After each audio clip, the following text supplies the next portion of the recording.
In today's video, I'm going to teach you how to fix FaceTime missing in iPhone settings. FaceTime, as you know, is a crucial feature for video calls and connecting with others, so having it go missing can be quite frustrating. But don't worry, together we'll walk through some steps to troubleshoot and hopefully resolve the issue.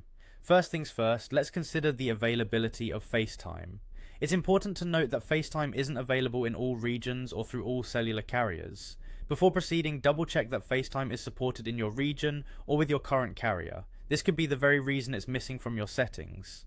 Next, we will explore enabling FaceTime through your screen time settings. On your iPhone, head over to Settings, then tap Screen Time. Here, select Content and Privacy Restrictions and then Allowed Apps. Ensure the toggle switch next to FaceTime is turned on. Sometimes these settings can inadvertently restrict the availability of certain apps, including FaceTime. If that didn't work, checking for a software update is a good step. Head to Settings, tap General and then Software Update.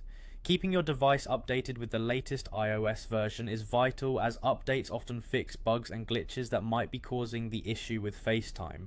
Another handy tip is to use the search feature within your Settings app to find FaceTime. Simply swipe down from the top of the settings screen, tap the search bar and type FaceTime.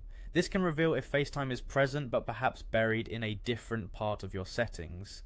Let's not forget the importance of your Apple ID. Ensure you're signed into your Apple ID by navigating to Settings, tapping on your name at the top, and then selecting iCloud.